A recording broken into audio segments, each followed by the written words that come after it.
Photoshop can be used to create still designs, but it can also be used to create very simple animated designs. And you can see the animated design there.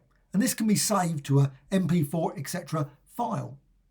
But how to create them? Well, you can use images, type, but I'm using a gradient, a very basic gradient. So let's just go right to the start. So I'm now using a document 1920, standard HT document, and it's complete white, but I'm going to add a gradient to it. Again, it could be anything else. Go to the gradient tool, select that, go up here and select a gradient. Now I'm using the legacy gradients. If you haven't got those, go to the gradients panel in the window menu and go to the right side and select legacy gradients so you can get all those gradients back again. And then just select one of the gradients. Now you can select any of them. I'm going to go with this one, the first. I'm going with radial and I'm going with difference. I'm just going to apply it a couple of times. This is just to create a basic background, a colourful design. And you can apply different angles, different distances and release. So just apply it like that. Please check out my earlier videos on how to create gradients like this. So you've got this design. Very quick and easy, simply using this. And you can use different methods as well. So you can create a variety of different colourful designs. But what I'm now going to do is I'm going to turn this into a smart object. You could do it without doing smart objects. It just makes it so much easier because you can add other effects and things to it as well. So go here, layer, and down to smart objects and convert to smart object. So it's now converted to smart object. And you see over here in the layers, here's the layers panel. That's in the window menu. You can see it's a smart object now. And you can go then to the timeline. This is the key panel for all the animated movie.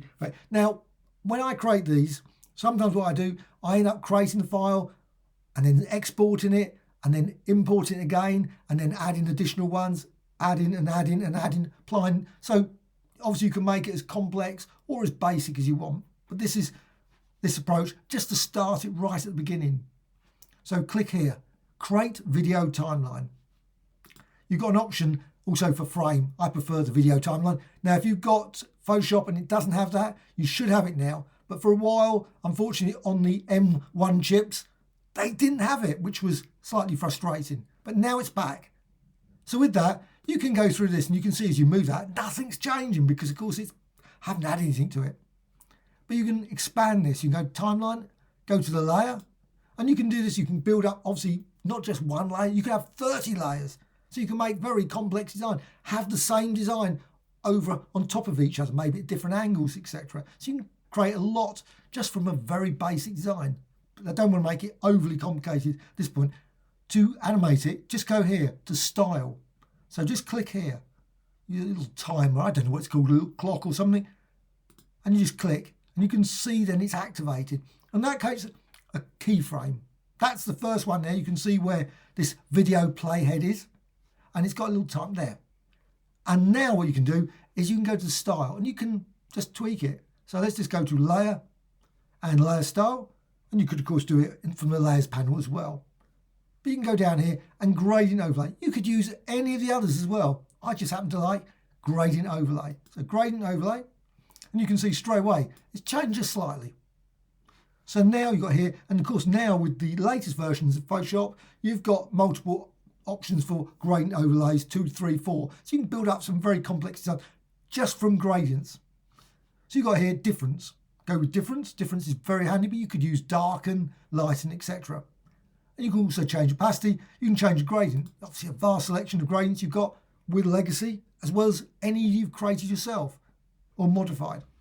So you've got that. I'm going with radial. And you can modify the scale. And you can see that as you do that, you'll see the gradient changing over there. So you can just see it just changing. And also you can go to it and you can move it around. And that's what I'm going to do. So I'm just going to move it around. And you can change angle, scale, etc. So let's close that. Okay. Now the one thing, once you've done that, you don't have to keep going up to that menu. What you can do, you can move this playhead, just position it anywhere. Maybe create 6 or 10, up to you. You could create 100 of them if you wanted to, but I'm not going to do that. But you just drag it along. For this tutorial purposes, I'm going to add 4 or 5. And you can go down here. Simply just go to here, gradient overlay, double click, and it brings up the panel. And again, you can then tweak it. Just move that, drag that down, position it there. And again, tweak these, change the angle, and click OK. That's why I say when you come to this, to achieve exactly the same result each and every time, it's going to be hard because all the different settings that are possible, it will be very tricky to keep perfectly the same. Now, you probably could create an action or something, record all this, and then play it back, maybe with different gradients and those sort of things. It's possible, I guess. Let's just move that along, and I'm just going to do it again. So simply double click there again, and you can see, then I can move it here. And of course, I can move it to different positions, resize it. And you can tweak and change as well. If you want to, you can change gradient. That will make it change into one to the other. That creates some interesting designs as well. Click OK. And again, move it again.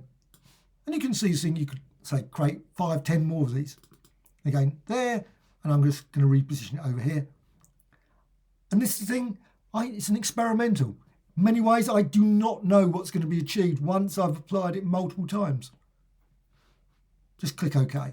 But you get a general feel for it. You think, oh, that looks good or not. Sometimes I've just closed it and thought, you know what, that just looks a mess in the end. You can just go too far and it just doesn't look as good as it should be. But again, click here, and this is the last one. It's right at the end. So I've moved the playhead right to the end there. And again, you can just change the angle. And I haven't really been doing that, but you can change that in scale, just reduce it down. And you can create all kinds of, maybe move it over certain points in the image. Because if you create something with lots and lots of different areas that look of interest, you can just apply it on top of that and move it around. Then just click OK. Okay, so you've got your first design. Now you could stop at this point. You don't have to. Obviously, you could just go here, and you can see as you move that back and forth, you can see the design change.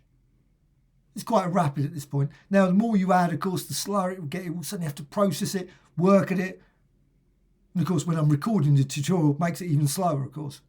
But what you can also do is you can turn around and say, oh, let's just go and turn that into a smart object. Because you've only just got one. There's no way of adding 3, 4, 10. I wish there was. It'd be nice if you could add, say, style, all those things, and just build them up, maybe complex, sort of using different blending modes within that as well. That would be brilliant, but it's not available. So what you can do, work around, just go to layer, and you can go down here to smart objects and convert to smart objects. So that's all just bundled into a smart. You can always go here and double click it and then edit all the settings. So if you decide, oh, you know what, that's wrong, that position, you can tweak all of this back, right back at every point. It's live, so you can just double click that and change them. But you can see now you move it, it does exactly the same. So you can move it back. But what you can now do is you can expand that again, do exactly the same. Just click here. Let's just go back, put the playhead back to the start. It's always probably best. Click there, and you see again you've got another keyframe. And again, this point you've got no layer style, so layer style, go here, layer style again, and down to, you could use something else, pattern overlay. But I'm going to gradient overlay again, and then you can see that's added. And again, you could use a different gradient. You don't have to use the same. Difference, radial, and you can tweak these settings. You can increase that, move it around, click OK. Again, you can see here in the layers, you've got this option here, and you can see the keyframe there. And again, you could add 3, 4, 10 of these, but I've just moved it there. And again, double click there, and then I can tweak it again. So push it up there, move it around, resize it, click OK. Move that playhead again. Oops, no, OK, I didn't want to do that. What you want to do is you want to double click. If you click on it, it'll pop up with a panel. Didn't want to do that. I just want to double click here and now change it there. That's it. Unfortunately, if you've got the panel on there, it will not, you can't obviously move it. It's not a good idea to try. And then click OK. And of course you can continue. So let's just move that there. And again, do exactly the same as before. Double click again. Again, reposition it, resize it, and click OK. And then let's just quickly finish it off. Otherwise, just be doing that. Because there's another couple of steps. So you've got that. And again, you can reposition that, resize, and click OK. And then you've done that. Again, this is just a layer, smart object. You can bundle it together again. So layer, and again, go down here to smart objects and convert to smart objects. So it's turned into a smart object. Now, unfortunately, what you've got, the next option, you can't change over time. And probably at this point, you might prefer to export it. So you can bring it into After Effects. If you've got After Effects, very useful because you can add thousands of effects that can be modified over time. And quite often, before I haven't got After Effects now, but if I had After Effects, you could import it in and then tweak it there and then bring it back in again into Photoshop and continue to work with it. But I haven't got that. So what I'm going to do now is I'm going to apply effect. Now you can do this, split you can split the effect, maybe make multiple copies of it, apply different effects to each section of it, each clip. Not ideal, but I would love to see in Photoshop if you could go over here to filter. And I used, for the previous one, I used wave. I like wave, so filter and distort and wave.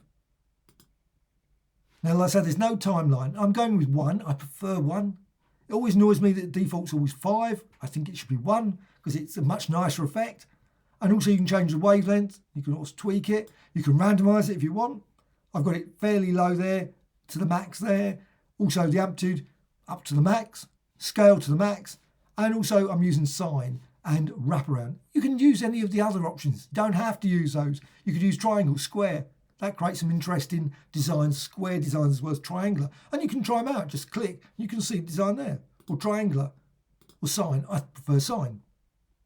Be nice if there was a smoothing feature in this. I would love to see a smooth because it does create very sharp design. That's why it's nice to put a blur in as well. So click OK. And you've got that effect. And you can see the result there. And of course you can tweak it.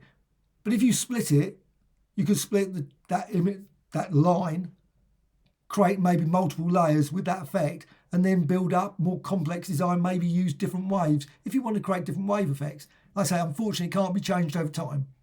Would be nice, but it can't. And you can always go here.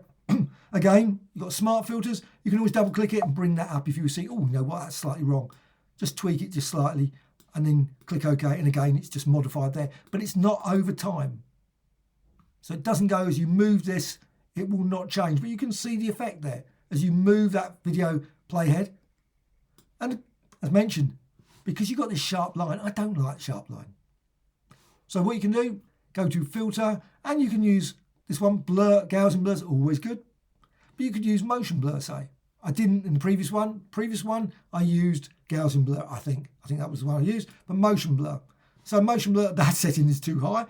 Obviously way too high, but you could blur it just slightly if you want to. Maybe change the angle depending on the image. Whole load of different things just to create some slight blurriness in those lines. Again, it would be brilliant if the tool itself created it with a slight blurriness or at least smoothed it much nicer. Feels a seamless kind of effect with it as well. But you can click there and you can see then, so you can add more than one. Actually, I didn't use motion blur. I used, it's only come to me what I used. I used filter and stylize and oil paint. That's another great one. So go to filter and oil paint and you can set the stylization up to quite. Now the sharp lines is very tricky to get rid of with oil paint. You probably does require a little bit of blurring as well. Set the cleanliness all high, scale, doesn't matter because lighting's off. So you can click OK and you can see it just creates a bit of smeariness there. And again, filter, oil paint, and you can see it's added again. And you apply it 3 or 4 times and you can see it will slightly start smearing it in together. I think that looks nicer than the real sharp edges that before.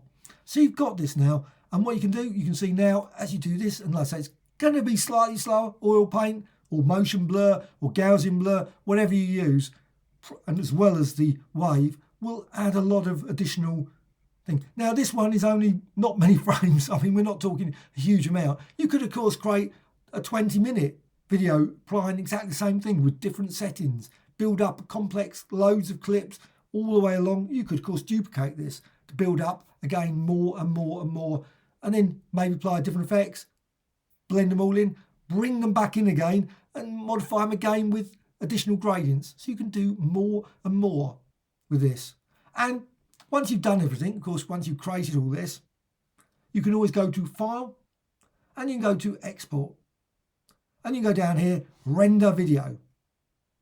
There's probably another place to do it as well, but this is one, Render Video. So Render Video, as soon as you go in there, you'll see it takes a few seconds to process and it comes up and it will tell you, obviously, where it puts it, my YouTube video tutorials folder. I'm not certain why it's going there, but that's probably where I last used. So MP4, you give it a name, set the folder, of course, create a subfolder, you can do that. And you can also set the format, high quality, you can see the size there, 1920 by 1080, and also the frames per second, etc. So you can do and also you can set up the number of frames, so it only creates 149.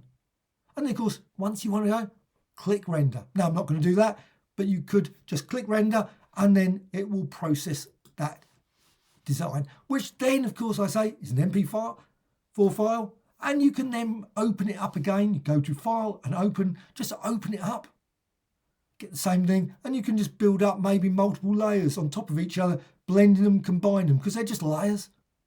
The videos, they're just layers, and you can go here to normal, and you can do the same here if you want. Just go here to, you've got blending modes here, you've got the layer here. You can always just duplicate it. So layer and duplicate layer, exactly the same.